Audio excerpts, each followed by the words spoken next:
This is Jimmy Watson, and you are watching the Break It Down Show. Yeah, we're live from Jimmy's house. And one of the things I love about going on the road is you get to meet incredible people. I'm driving back from the Ride for the Brave and just, going across state. And my buddy James, our combined buddy James, says, "Hey, Pete, I got a guy for you, Jimmy Watson. You should have him on your show." And I'm like, "Well, I happen to be going through Dallas. So I'll do it. Let's set it up." And then before I even get to know Jimmy, we've talked on the phone a couple of times on this trip. He's like, "Stay at my house. We'll record here. I'll buy you dinner. I'll buy you breakfast." We'll do it. So fantastic guy. In my life, I get to meet dope people and do dope things. And people like Jimmy are dope people. He's a former Navy SEAL. He worked for John McAfee. He's done a bunch of stuff at Blackwater. He's got a long history of things that he's done. And some of it is pretty crazy. We've been talking for hours, and I'm looking forward to sharing the story of Jimmy Watson with you. And I guess just, hey, man, thanks for coming on the show. I appreciate you. Thank you, Pete. It's great to be here. You're in a dope place, and Texas is pretty dope. So, yeah, man, it's an honor to finally be on your show and to make this great connection through Mr. James Clark. Love that guy too. So I'm just happy to get this going. John McAfee, right? You start working for him in a security capacity, and then it goes up and up. You ultimately end up being a CEO for him, and he's such a conflicting figure. I mean, he maybe doesn't kill himself. He was maybe a bad guy, maybe a wonderful guy, probably a mix of all these things. What are your thoughts on John? Hey, here's my thoughts on John. First of all, if people don't know who that is, most people know who John McAfee is, but just like me, when I just got out of the SEAL teams, I'm at my house. I'm like, okay, what do I do now? Just like in life, I was at the apex of my SEAL team career, and now I had a traumatic brain injury. Life starts going downhill. I'm like, oh my gosh, self-actualization, Pavlov's dog. What do I do? Right? Get home to with my wife at the time, my ex-wife. You hear a lot of veterans say ex-wife. It's too bad, but that's just how it goes because of the war and everything else. I'm at home. My buddy, who's now in the French Foreign Legion, I'm not going to go into why he had to leave the country for that, but he calls me. He's like, "Yo, bro," and he talks just like that. So any SEALs that are listening to this are probably going to recognize his voice. But he goes, "Yo, bro, I got a job for you with John McAfee." I'm like, "Who's John McAfee?" He's like, "Dude, look at your computer. It's the McAfee antivirus, And I'm like, "Okay." He's like, he wants you to go be a security. John McAfee was telling people that there were bugs in their computer back in the 70s. He worked on computers the size of our houses nowadays. And so he's a mathematician. He worked on the Apollo mission. An incredibly interesting man, like the most interesting man in the world, right? It's tragic how he died. We don't know for sure. I think he was murdered because of the things that he knew about certain individuals. I don't know if I can name them here. My point is that I went and started working for him. I developed a relationship with him like a father. I became like a son to him. A lot of times these billionaires that don't have a son in their family, although he claimed to have 46 kids, most of them denied that, whatever. I came in at a time in his life where he needed a buddy, a friend. I was his security at first. He said, "How much do you charge?" I was like 500 to 1,000 a day, depending on the threat. He said, "What? That's ridiculous." And he was cussing. And I was like, well, and I don't know what got into me because I needed the money at the time.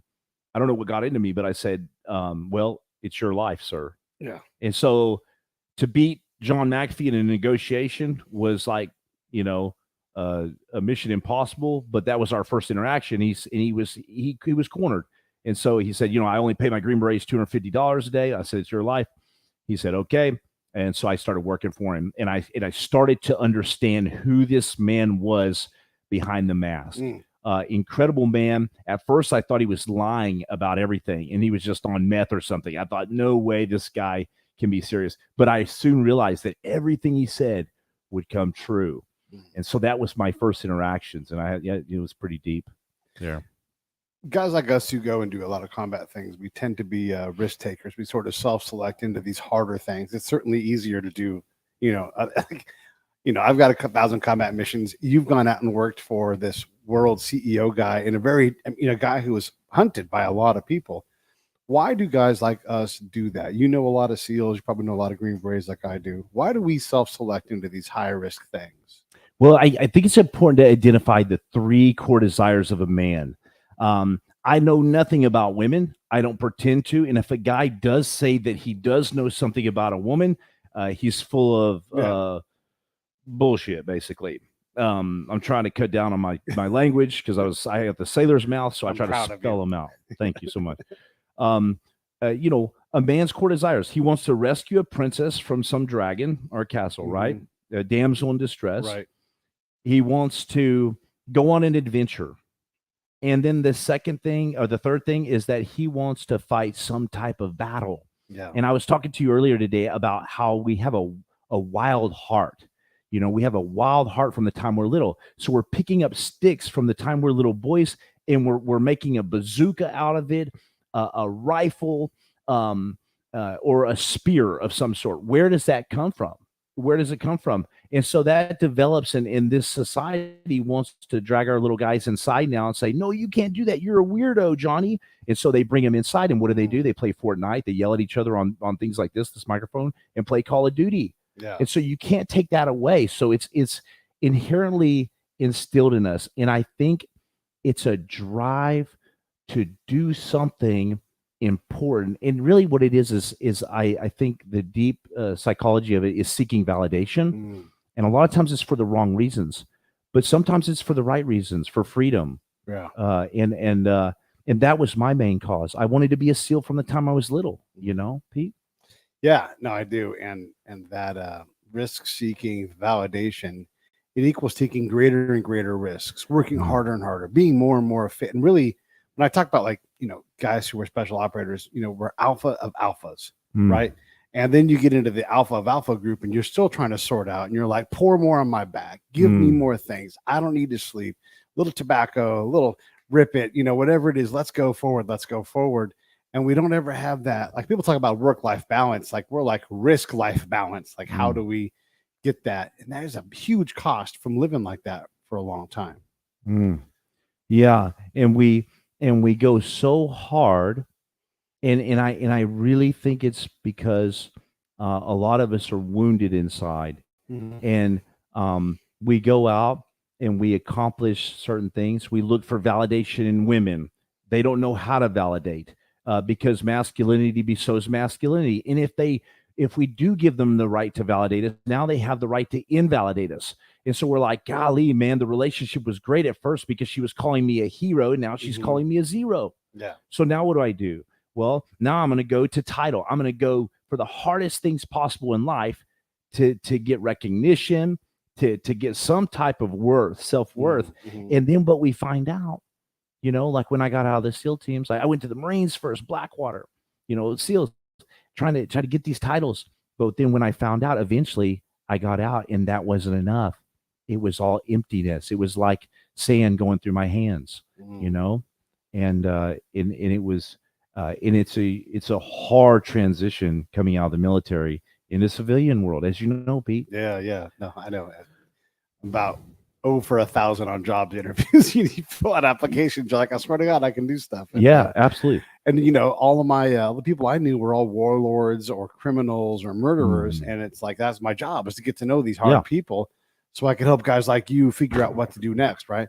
And that although that translates skill set wise, I mean, look at me, I'm a podcaster, I'm sitting in your house, right? Same skill set, but it's hard to get people to recognize that. The other thing is it's hard for me to get out of the mindset of hard charging every day, trying to solve impossible problems, taking enormous risks, and backing down to a reality that really is much sweeter in the civilian world, but also more satisfying. Like, it doesn't matter how hard you work if you're not enjoying yourself. And I think we get trapped in that. We're like, I'm going to outwork every single problem. And we never slow down long enough. Like, instead of like sipping a glass of wine a night, we're drinking, a fifth of Jack, we're not enjoying any of it because we lose that ability. Yeah. And I found myself doing exactly that. I found myself coming out of the SEAL teams pretty lost in the dark. But on the outside, I had it all together, right. But I found out that I was the biggest poser in the world, And when I first started hearing about this posing thing, I was like, what do you mean? I'm not a poser, man. This is me. Check out these tattoos everywhere. But really, it's masking a lot of things. And yes, it's necessary at times. It's survival. We have to put on that alpha male to survive in life. But there's a point where you have to come to terms with volition posing and non-volition. Like, what am I doing? How am I portraying myself to people? Because a lot of people can see right through it, and you just don't realize it because you've been doing it for so long. Right. But people are like, yeah, he's kind of arrogant. Yeah, he's kind of cocky. Yeah, he talks about what he's done all the time or this. And often I found myself hiding behind the sealed trident because that was my validation. That was my title. But as you realize and get older in life, you're like, that's not enough. You know? Yeah, cool. You were a SEAL. Okay. Big deal. Let's move on to the next thing. You know, now what? Yeah. You know? Your family and your friends who don't know you from that world, they love you for different reasons. They don't, like, hey, we're proud of you. You were a SEAL, Yeah. Right? But all those boasts, like if I tell, my friends that I grew up with, we don't really talk about that much. Sometimes they might ask us for a story or something, but it's not the day-to-day thing. I'm not always presenting this resume with these guys because I get to just be me, and they like me because of who I am. Yeah. Not what I was, right? Yeah. Yeah, because if you seek it for the wrong reason, then, okay, for instance, a SEAL platoon goes up to a kill house. Okay, we're looking for open doors. No open door, fine. I go up and donkey kick it. That hurt. It broke my toe. Oh my gosh, I'm not going to show. This just hurt me really bad. Bring the hoolie up. Bring the hooligan tool up. Crack. That doesn't work. You just busted your tooth out or something. Okay, the door is still locked and closed. Yeah. We're going to find a way through it. Chainsaw, no. Buzzsaw, no. Blowtorch, no. Now bring up the charge. We're going to blow it to smithereens. So we have this mentality of, okay, you close a door in front of me, I'm going to show you. You play games with me in a relationship, I'm going to show you, in all these different aspects of it. But we realize that blowing down that door, we're going to get through. But are you going to get shot right through the doorway because you put all your efforts in trying to get the closed door down? And so I'm more about, man, flowing through life now, allowing God to bring forth opportunities, and being fluid. Yeah. And that's another term we use. We've had Mike Day on the show. You think about him getting shot, God, like 27 times or something like that. Crazy, yeah. But again, another guy, and this is not critical of Mike, it's just a fact. It's hard to let it go. Even Dan Crenshaw, he would rather be a SEAL today than a congressman. Right? And how hard is it to let it go? And then when you let it go, how hard is it to actually have let it go and be healthy and well again? Yeah, it's very, very, very difficult to let things go in our life because we get settled into the norm. And so we hold on so dearly. But in life, you've got to let go. One thing that I do, I wish I did it more, but when I wake up in the morning, I go in, Sun Tzu said, ere the battle is won in the general's temple. I go in, you better sit down and get your instructions. For me, it's God, Jesus. I listen. If you're talking to the CEO of the world, you're going to listen. You're not going to talk a lot. I sit there, meditate on it. And I picture myself scooping out the ashes of yesterday and lighting a new fire today. With a campfire, we all love fires as kids. And so we were talking about that today. We're not pyromaniacs, for God's sake. The world wants you to think you're crazy and you're a pyromaniac. No, you want to build a fire because you've been doing it for 1,000,000 years, right? Well, the ashes that build up every day, if you don't clear those ashes out, if you're not clearing the ashes out, your fire that you build every day is eventually going to get smoldered out. So I imagine myself in the morning going in. Part of my mental health is clearing out the ashes of yesterday. One thing John McAfee said, brilliant man, philosopher type guy. He wrote yoga books. Not that makes him great, but he's just, wide range of guy. He said, you can't change the past. Not one thing about the past. You cannot change it. And you can't manipulate 10 seconds from now. You could die in 5 seconds, whatever. So all you have is the present. And so I try to stay present in that moment, and light that new fire every day. That going back to John McAfee, when you get into that relationship with him and it graduates up, do you ever think it becomes unhealthy? Ultimately, look, you're getting arrested, right, at the conclusion of this relationship. So somewhere something happened where it became not the place for you to be. And that's not a judgment on John or anybody else, but Mhm. you don't end up getting swarmed up by a bunch of FBI agents if Mm. things have gone well. Yeah, I thought it was the most amazing thing that ever happened to me. But you got to be very, very, you better start checking yourself when you start thinking everything in life is candy and you're walking on butter, and that's what was me. I reached the apex of my SEAL career. Boom. Then I come to what I believe is the best thing that ever happened to me.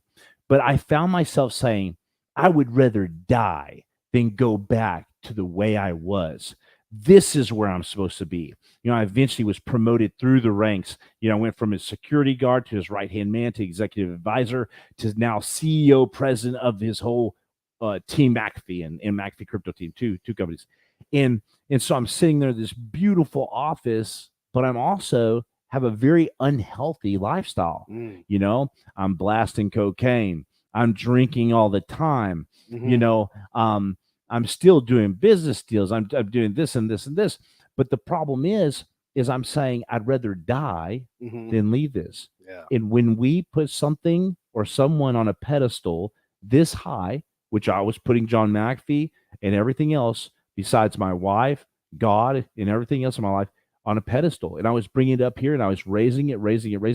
And when you do that, eventually it falls and crushes you. And that's why guys are so devastated when a girl leaves them. It's because they vested their entire being in them to the point of saying, I will die if you leave me, inside, subconsciously or directly to them.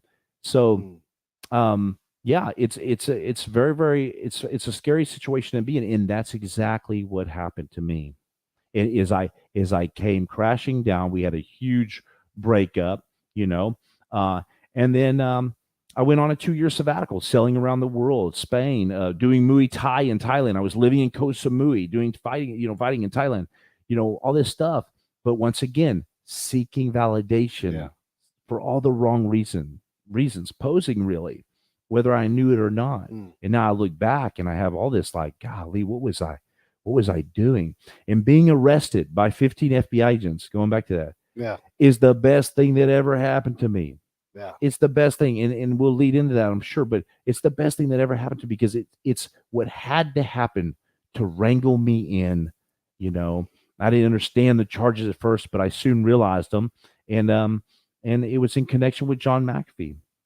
Did you know you were breaking all of these or potentially breaking all of these federal laws? Was that part of your conscious mind, or was this a total surprise to you? Look, when you go from the SEAL teams and you have in the military, and you go and this is no way to indirectly or directly shift blame or anything, but it's important to set this up. And I don't believe in saying no comment, come on, man, really? Then why are you on the show? But when you go from taking orders in the Marines to having some type of leadership command in the Blackwater to having a commander, a lieutenant, a platoon chief that gives you an order and you execute the order. It's not like this. I don't know about you're going to get your teeth knocked in behind the berm if that happens. So you go from that to the civilian world, where you're like in SEALs, in guys type A mentalities and personalities like this, we're problem solvers. Yeah. That's why we don't understand a lot of people. We're like, oh, you got a problem here? Then this is what we need to do. Boom, boom, boom. Right. And so that was my mentality. And so I looked at John McAfee as a commander. But then when it all kind of unraveled, the charges, and I looked them up and researched them, I couldn't really deny it. I really, I was like, well, I now that I understand, oh, my goodness, yes, you're correct. That kind of thing. But it's hard to accept things sometimes. And, man, I hate to think about what would have become of me if I would have went on the run, if I would have gone to Bali, a non-extradition place, and if I would have, because I was running from myself, and I was running from everything in my life. But there's one thing you cannot run from, and I can say this with absolute certainty and conviction: and that is God, Mm. because he is in every dark corner of your life. And he basically just chased me down. I look back at my path now and I go, man, what an awesome God. Because if it wasn't for him Mhm. doing that, God only knows where I would be. And my life is drastically turned around for the good. So I accept all my responsibility and much more. Yeah. When a lot of us we get involved in martial arts because it's a discipline, it's a meditation, it's all of these things. When you sail over and you decide to do like Muay Thai, in Thailand, I'm assuming, and you're doing these kind of things, is this an extension of that bad behavior, or is this more of a religion? What is that pursuit that we all seem to have? Because look, I have no need for Brazilian jiu-jitsu anymore. Like if I get anywhere near a fight, like my job is just to walk away. Like Yeah. Yeah. Are you really training for self-defense, Right. or are you chasing something down that makes you feel good for once? right. And that's what I found myself doing. I Mm. thought, ooh, if I can become a professional Muay Thai fighter, that's hardcore. Right. That's bad ASS, and all this stuff. But Jimmy, you were a SEAL, this, you blah, blah. But that's not enough. Never enough. It's never enough. I heard somebody the other day, he said he shares a lot of conversations with billionaires and millionaires on the golf courses. And he says it's funny. They say no matter how much they make, their wives are never happy with them. No matter how much you make in this life, no matter what you do. Right. And I proved this as a CEO. I was making tons of money. I turned down a $1.6 million salary because I had everything.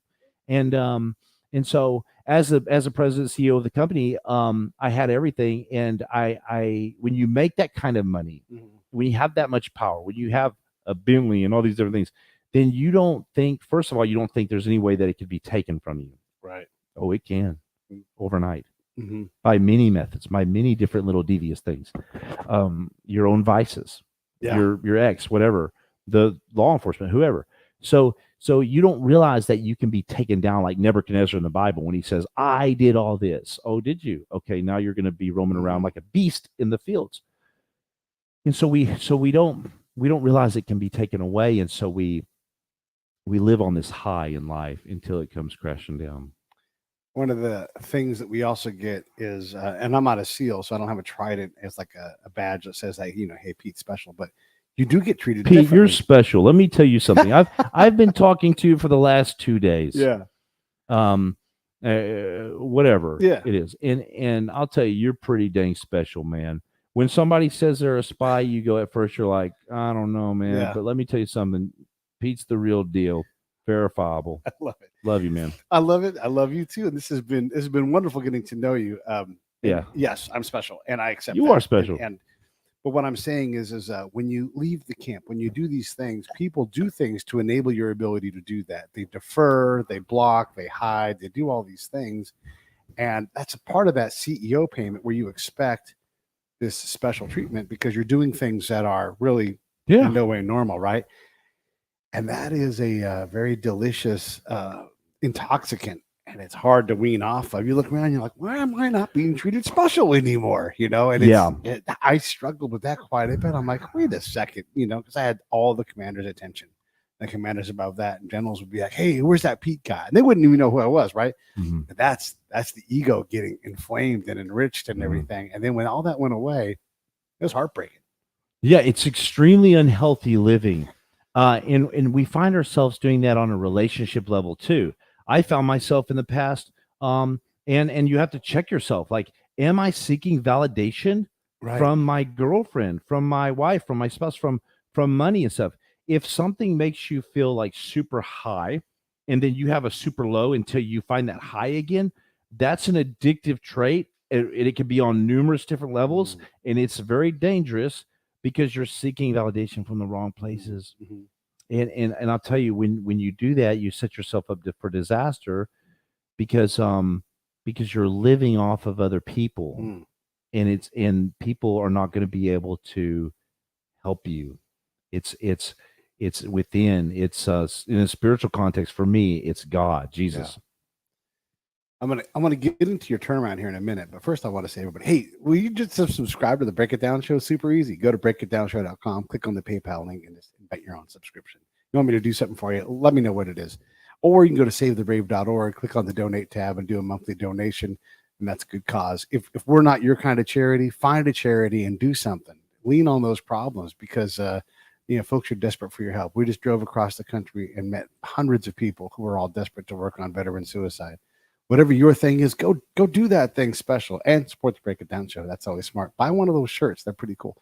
The thing about all of this stuff that we have to go through to get to where we are now, these more calm and restored warriors, right? Like where we're able to sit here in this lovely house in Texas and just have a great conversation, and we don't have to compare resumes and we don't have to do all these other things.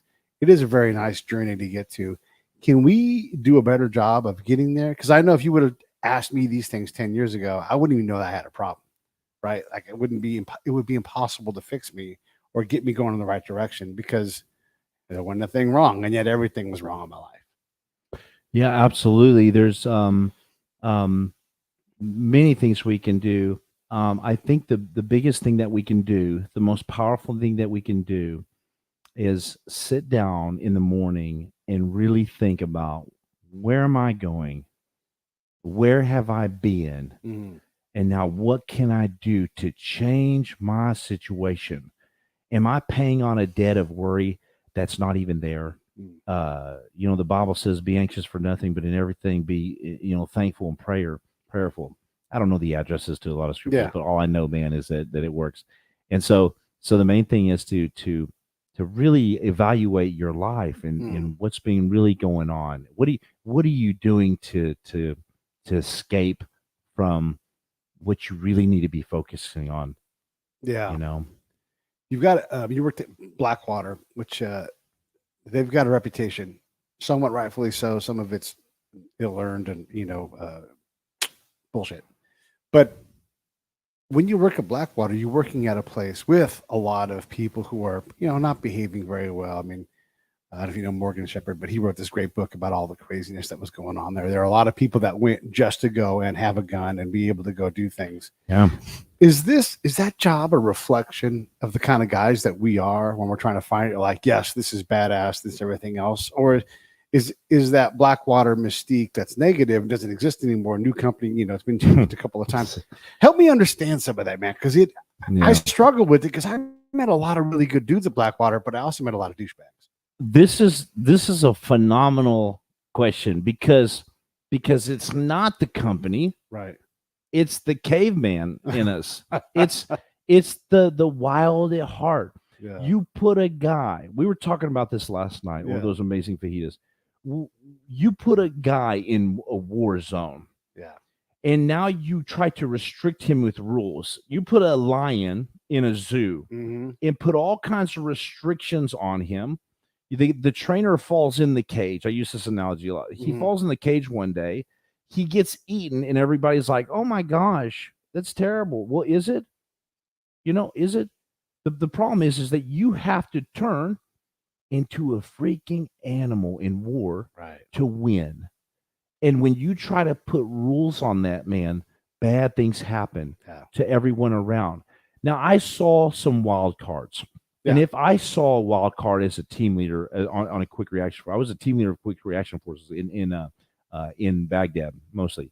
And if I saw a wild card, if I saw or heard, which I did on one occasion in the chow hall, we're gonna, I want to go out there and shoot some people. And we called it window or aisle. You want the window seat or the aisle seat? That's your courtesy here. You're getting on an airplane immediately. Yeah. There was no time for that whatsoever. And I'll tell you though, there was no time for a guy to be a coward either. Right. To sit there and watch a car just run up and hit you. Thank God it wasn't a VBID, but just sit there and do nothing. The problem with Baghdad is for a simple traffic infraction in Texas here, you would get shot in Iraq. Yeah. Because your body vaporizes, being comprised of mostly water, right? Liquid. Your body's going to vaporize if that car gets so many feet out there and blows up, which they did all the time. And so it turns you into a nervous wreck. Ugh. And you expect a guy to somehow analyze a situation in split seconds. Yeah. And yes, you have to use extremely good judgment. there, and you have to be a professional. And the problem is Blackwater started lowering their hiring standards, and so you have guys that are coming into Blackwater not experienced. They don't have the background to be there, and so it's no hit on them; it's a hit on the company. So in this case, it's a hit on the company for bringing ill-prepared guys, untrained, and not professionals. You didn't have that problem with the professionals.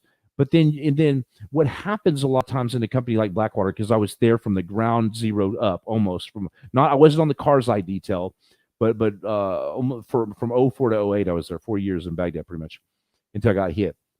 And the problem is you have those guys that become the turds. There's turds in the SEALs. I don't know how, but there are. They lose their trident pretty soon, usually. But there's turds everywhere you go in life, right? And I don't know how these guys make it through, whatever the case. But the problem is in Blackwater, you had these guys that they weren't good operators at all. They were the guys that were making bad judgment calls. What do we do? Fire them? No. Let's promote them up to being the detail leader, to being in charge. And so you have these guys that are now making horrendous calls, but they're in charge because they were good at paperwork and not at killing bad guys or protecting the U.S. Department of State officials. Doesn't mean they're bad guys for being great at paperwork, right? But it means that they shouldn't be in Baghdad doing paperwork.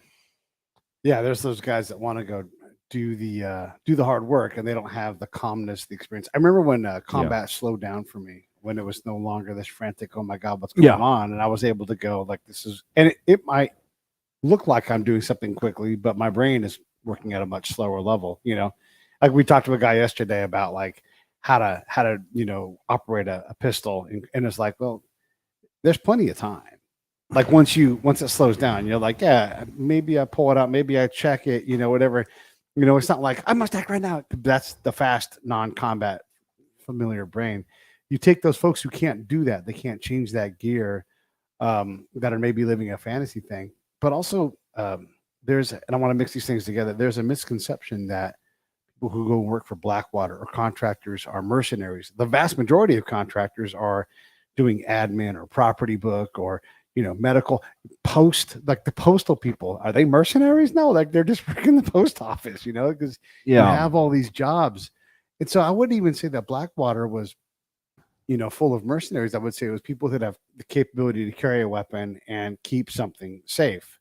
And sometimes by the way, it's a war zone, so sometimes you get into a fight.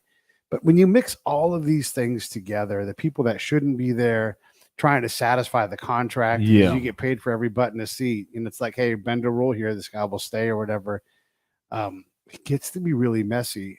I don't think that there are that many. Have you worked with that many mercenaries where they go out and that's their job? That's a great question. Listen, I've evaluated this my whole life. Yeah. When I was a contractor, I thought I was a mercenary. When I was an actual mercenary, I didn't want to be a mercenary. And I was like, this is really, really dangerous. Yeah. So there was no mercenaries they were on a diplomatic Department of State mission. Right. That now they may have moved up to the red cell teams like I did and did quick reaction force. And there was another thing called Polar Quest and this crazy stuff. And then you could go to OGA and stuff. But the problem is that these guys were in a very defensive, protective mode. We were saving a lot of lives. Nobody ever talks about the hundreds of lives that Blackwater saved. My team alone were saving Army, Marines, everybody. They had us on they literally had us on their 911 list because we could travel the black routes through Slaughter City. Right. We could travel the routes the Army couldn't.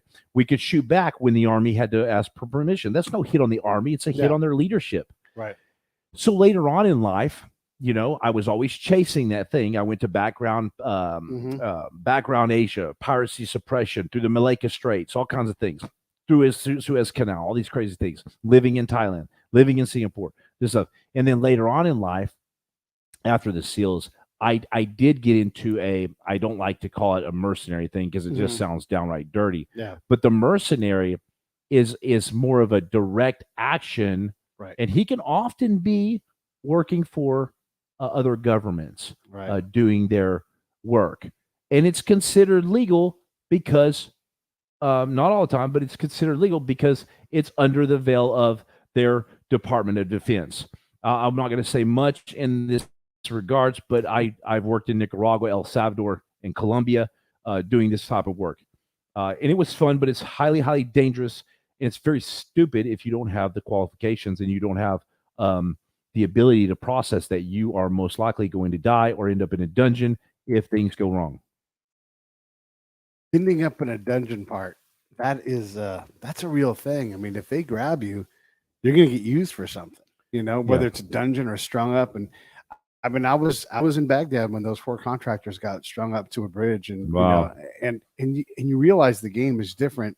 And then when the military or your contract company is like, "Hey, why don't you guys hop in your Toyota and drive somewhere?" You're like, no thanks. Yeah, because there are real stakes. And again, going back to your thing about making the right decision in the moment, no one trains you on that moment. You train around it, so maybe you're prepared for it. And that's if you have a lot of specialized training. If you don't, you can be qualified, but not in any way experienced to handle the complexities and the danger. Yeah, and if you've never done this type of stuff, it's easy to say, well, I do something in my life. I'm going to Russia now I'm going to so a mercenary would go to Russia, right, to fight, and a contractor would go to Ukraine to defend Ukraine. Right. So anyways, but a lot of guys have asked me through my social media, they said, Jimmy, I'm going to Ukraine, bro. And I'm like, okay, but you need to understand Russian tactics. Russian tactics are as follows. They bomb grid squares. If you're in the wrong grid square at the time, you get smothered with bombs. Yeah. And that's just the fact. I'm not saying don't go over there, but you need to weigh out the cost. One of my buddies from the SEALs, he called me when this stuff was going on. He was like, "Hey, you want to go over?" And I was still on house arrest, of course, so I couldn't. I asked my lawyer. He said that was a very terrible idea in many different ways. But he said, "Hey, bro, you want to go for 2,000?" I'm doing the same voice again. "Hey, bro, you want to go to Ukraine and fight for 2,000 a day?" Yeah. I said, 2,000 a day? He said, yeah. And I said, well, what if things start going bad and it starts shifting towards the Russia? He goes, we just make friends with the Russians and fight with them. So my mentality is not that necessary, mm-hmm. but this is a mentality in this field of operators. Yeah. Is there loyalty? Absolutely, to country, but but what it really comes down to is there's loyalty to your swim buddy. Yeah. And if you don't have the right swim buddy with you, then you're on your own. And in many cases, you're on your own, because all that big talk, "I'll die for you, homeboy. I'll die for you. I'll do this. I'll do this for you." In reality, that's just not true all the times, unless you're with a highly elite unit, as you well know. Yeah. The other thing about all of this, the mercenary thing, and to do work on the Ukrainian side or the Russian side, whatever it is, what are the other options?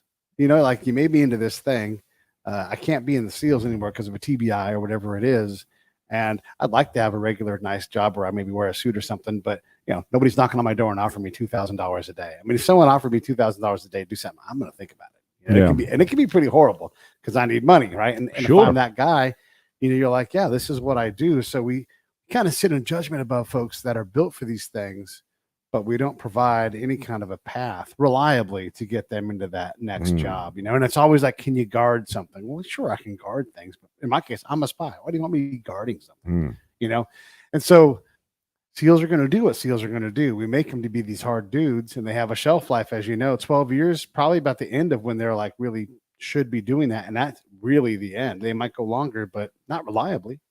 It's a hard life. When I was living in Colombia for other reasons, I was living in Colombia, and my buddy calls me out of nowhere. He's like, "Hey, bro, I'll give you $10,000 cash if you come to El Salvador and you just hear what I have to say." Wow.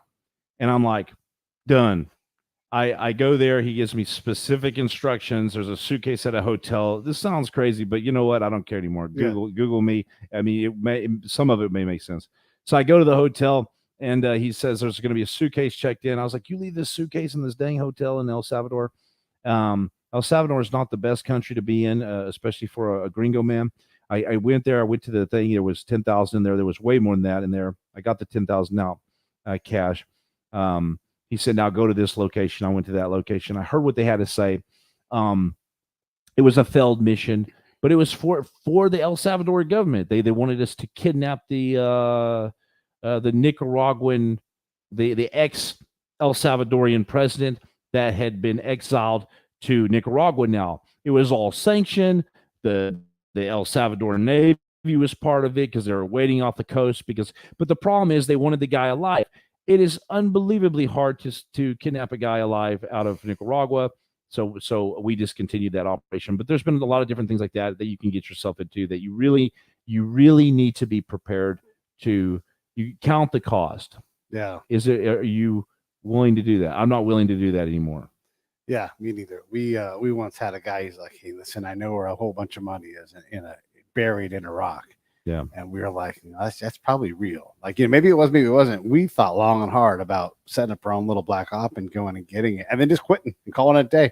If you each had $5 million, you just go live off of that and disappear. We had a long conversation about that, but we couldn't do it because it was just too many. It was too risky.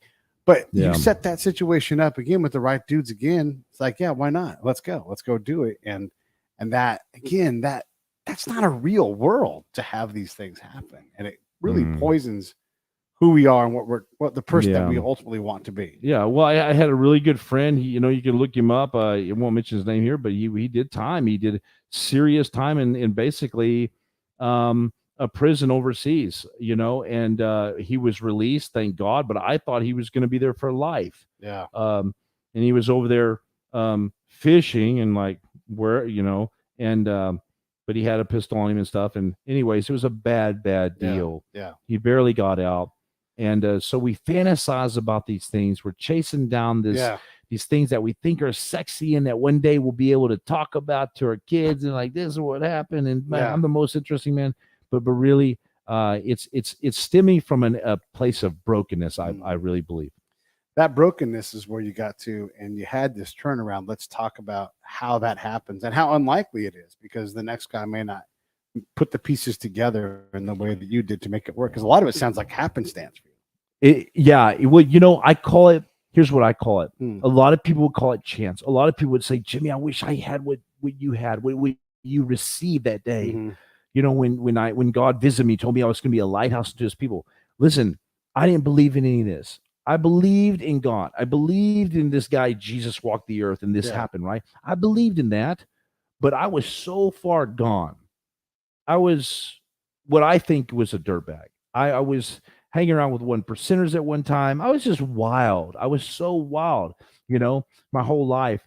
And I was always searching for that next big thing. Like, look at all my stories. Like, you're searching for something else, right? And I was lost. I ended up breaking down, going to a mental hospital. I ended up hanging myself in a mental hospital. Yeah. In a mental hospital with a sheet. It's very difficult to hang yourself in a mental hospital. They make it very hard. But I did it, because you want to be a success at everything you do. I tried. I semi-fractured my neck. It was a very, very traumatic episode because I just wanted to end my life. Right. And so I go from there. A couple of years later, now I'm on house arrest. I was living abroad doing the Muay Thai, doing this. I come home just for a couple of days, get arrested by the FBI, find out that I'm charged with all these charges. Lawyers saying, hey, it's not looking good. It's not looking good. I'm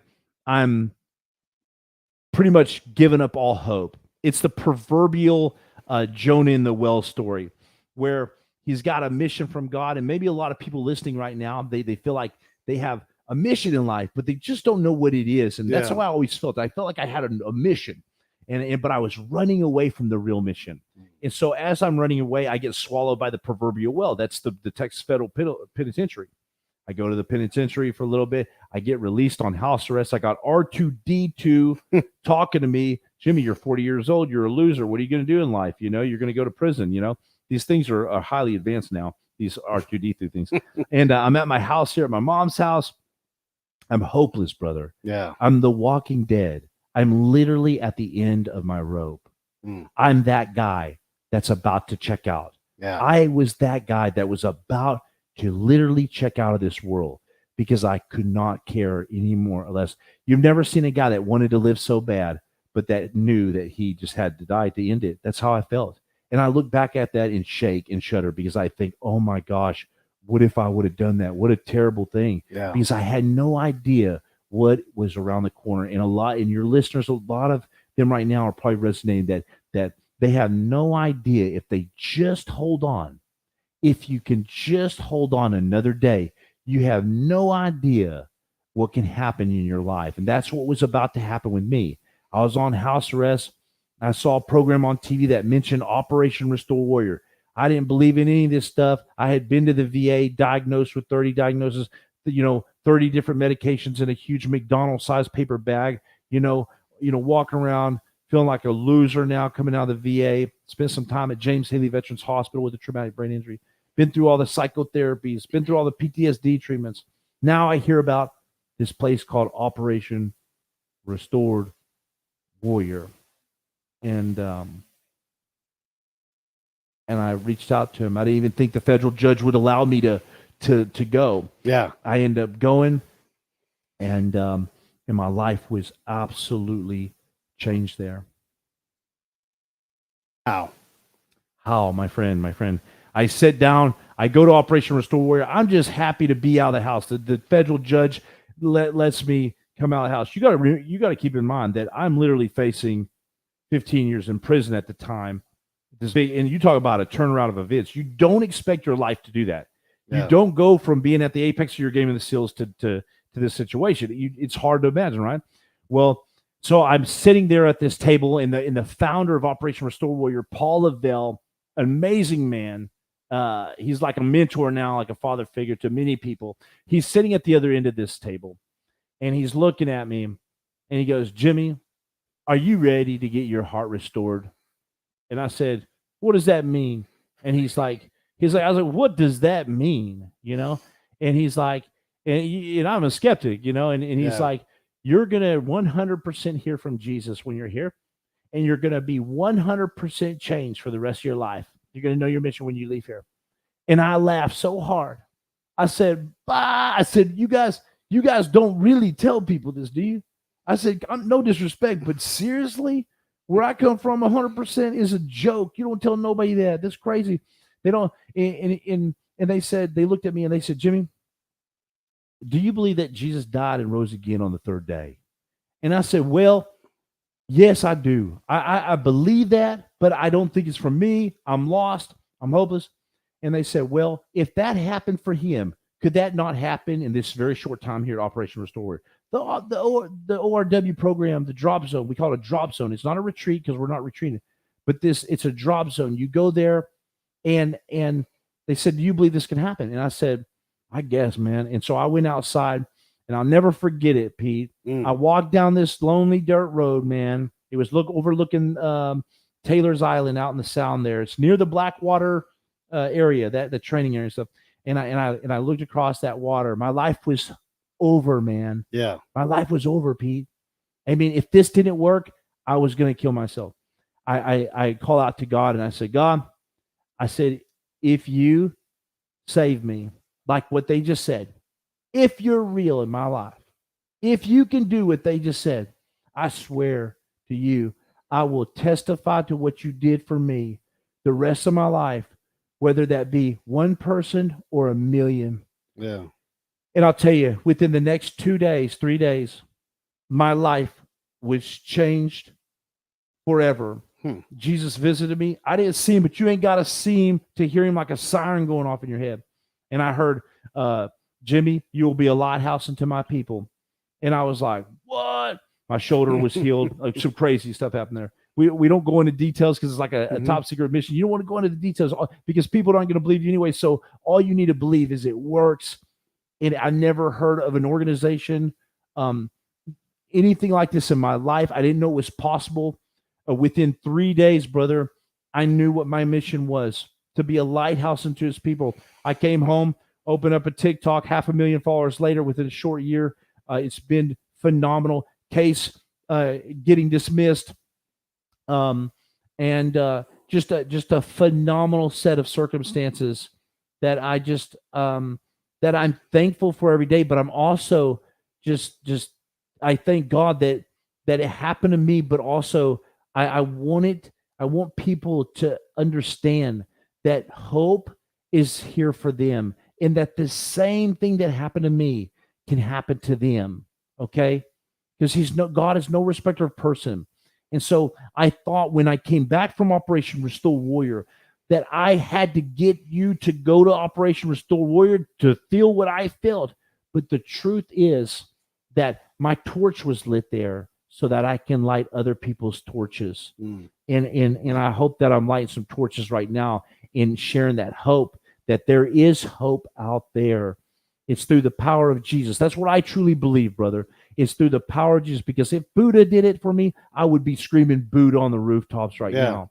And so something powerful happened there, out there, something that I had never experienced before. And it was Operation Restore Warrior was the place that that happened. And they've been helping veterans and people.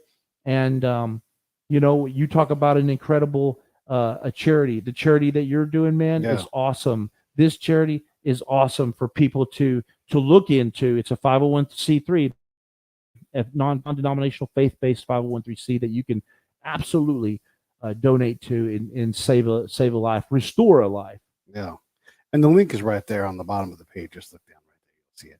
Thanks so much, Pete. Yeah, of course. I mean, this is what we're trying to do. And the thing is I ultimately don't care how people get better, right? Like if it's through your charity, this charity, that charity, taking care of manatees, just get better and try something. And if you're not a person of faith, well, then find something that works. But keep looking, because there is getting better out there. And I guess I think about all the veterans that are out there that are struggling and trying to figure out, and they're sliding down their rope. They're getting scared. What is it going to be?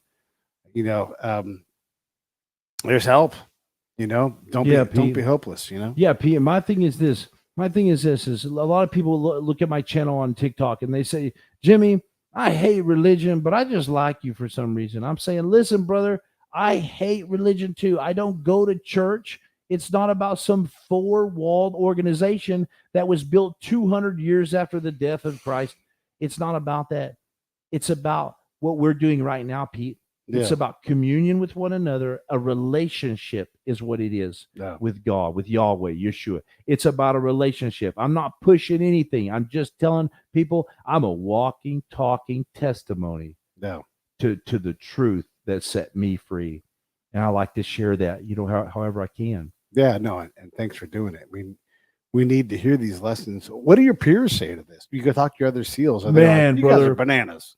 Brother, so the SEAL organization is made up of mostly atheist guys, right? Because there's a mentality there of like, I did this. Yeah. No, I made it. Well, no, you didn't, because I saw you crying under a log for 3 hours, because I was too. No, you made it on shoulders of giants. You made it because a guy stepped in front of you and stepped in the hole and broke his Achilles in his leg, and you didn't. It's a lot of luck and chance, but you're standing on shoulders of giants, and good on you if you made it through. The chances of you make it through are very slim, and there's a reason. I keep pulling that. Sorry. I know. And so I get back. Everyone knows me as the Texas Tornado. Yeah. This crazy, wild, rambunctious, fighting, may do this crazy stuff, and it's all about reputation in the SEALs. Okay. I got an honorable discharge. I got 2 honorables, Marines and SEALs, but it ain't about an honorable discharge.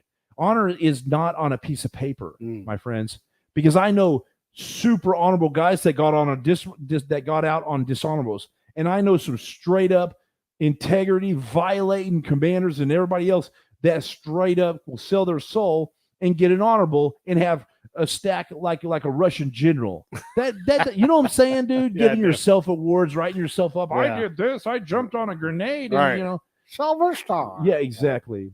And so yeah, those it doesn't work like that. And so when I got home from Operation Restore Warrior, I'm all excited. Yeah. But if you don't believe in this stuff, you think, I did a bunch of mushrooms at some church camp or something weird. But that's not what happens there. Healing happens there. We don't go into details of what happens there, but healing happens. Yeah. And like you said, hey, if it works, it works. If Yeah. this works, go over here and get it worked out. You know what I mean? But so I got back. My boys were actually really receptive of it. They were like, "Oh, that's cool, man." A couple of them were like, "Hey, Jimmy, are you at Danny's at the bar right now on Orange Boulevard in Coronado? Like, you need me to go pick you up at the bar?" I'm like, "No, dude, I'm not drinking. I swear, bro. I swear. Are you on drugs?" No. So, but what was phenomenal about it is we resonate with truth. We resonate with stuff that works, solutions. And when you're hurt inside, when you've been broken inside from a child, maybe a father wound, we call it the father wound, where our fathers maybe weren't there. And so we look at everything like our father, because masculinity bestows masculinity. So when we look at our fathers as the example, no wonder we have so many guys in prison. No wonder that we're angry and with all these problems in life, because we didn't get the love. Now, I got love from my dad. He was an awesome dad, but he's a pretty hard man, big shoes to fill, a lot of pressure there and stuff. And so my point is I told these guys, and almost all of them resonated. Some of them have considered going and stuff to Operation Restore Warriors. Some of them have. But for the most part, it was good, because when you really break it down to them, you can resonate with people when you take off the poser, and they're like, "Dang, dude, you really have changed, for the good." Yeah. Man, that's a powerful message. And again, the Save the Brave ride is over, but here I'm still finishing it up, right? I'm still bringing Scott's motorcycle back, and we're all looking for these same things, these answers to these really hard questions. And then understanding that, when you build someone, when you send someone to a war, and by the way, you lose these wars because of things outside of your control. It's hard on the soul to manage these things. So I really appreciate you bringing that. Let's so you have TikTok, and you do well on that. Let's talk a little bit about TikTok. Excuse me, and then just give us a couple crazy stories from your time, whether it's in Thailand or as a SEAL, because you've seen and done so many things. Let's definitely spread the love on TikTok, and then some of your crazy experiences. Oh man, well, when I was at Operation Restore Warrior, that's one other thing I heard. I heard, you're going to be a lighthouse to my people, and I'm going to use your experiences, and then that childlike faith in me. When we have childlike faith in God, anything's possible. But we get slapped around when we're kids, and we get told, "No, that's not possible. You can't fly off the barn roof, Johnny." And so we have all these incredible imaginations and things that get snuffed out as we go along by all these hurts in life. But so I get this message that I'm going to share my experiences. That's what I start doing. I share my experiences. One experience in Blackwater, I had a friend. He was standing there holding his hand over his mouth like this, and he was talking about his girlfriend. He was so worried about his girlfriend in the States that he forgot where he was. Okay. He forgot, Pete, where he was. A sniper round went through his hand and through his head, and like a puppet on strings getting cut. It's out. It's not like the movies. Yeah. He just dropped, snap, the subsonic snap, and then he was down on the ground. His last thoughts were worrying and complaining and sweating over this girl thousands of miles away. Yeah. And so he's standing there, and what he should have been doing is moving. Yeah. He should have been watching out. But because he stood still in life and he worried, that's what took him out. And so these kind of stories resonate with people, because they're like, "Dang, man, that's right, man. I need to start moving forward in life." And one of my biggest messages is, you're either holding fast through the storm, but if you've been holding fast too long, you better start rising up. You better rise up to the occasion. If you keep saying, "I've been holding fast, I've been trying," well, the problem is you're trying too hard. One, you need to let go of these things in life, and then move forward. Keep moving forward. You've all seen Finding Nemo, and at the very end, keep moving forward. He's looking in an abyss in an ocean, right? For his dad or something, who knows? But it's mission impossible. But because he continues to move, he finds his way. Mm. And if you continue to move in life, they say a rolling stone gets no moss. There's so much truth to that. If you continue to move forward, right, you're gonna find it. You're gonna find your destiny. You're gonna find your calling. That's one story that just pops in my head out of probably 300, 400 that I've told. Yeah, I was in a firefight once, and that puppet string thing. It's so real when this Iraqi dude and Iraqi guys were crazy. They have that fatalistic thing. They're like, well, I'm going to walk across the street during this firefight, and he got it.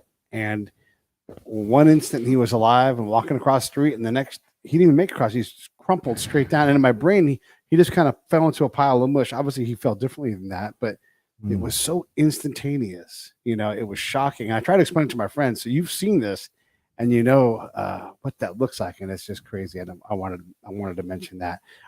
Any plugs or anything else? Any final thoughts before we wrap this thing up? No, I just encourage everybody, man, to continue to support Pete. When you finally meet somebody, you realize what an amazing guy and authentic they are. Pete is just authentic. His show's awesome. Break it down. I really appreciate everybody, all the listeners here. To at least check out at Mighty Warrior 2022 on TikTok. If you're not on there, you can get lost in it. So be careful. But I would encourage you to check out my channel. And if you're looking for an awesome charity organization to donate to, check out Pete Turner's here. He's doing an amazing thing with what he's got going on several different fronts. And check out OperationRestoreWarrior.org. And I just appreciate you. Thank you so much. I'm so honored to be here. All right, awesome. Stand by. Hey, thanks for watching the show. I really appreciate it. Right here, you can subscribe. Please do that. It makes the show grow. Hit that notification bell so you know which incredible guest is coming up next. Down below is the PayPal link. You can put a small subscription in. That is an enormous help. All that money goes right back into the show. And then right up over here are the next episodes you should listen to, curated by yours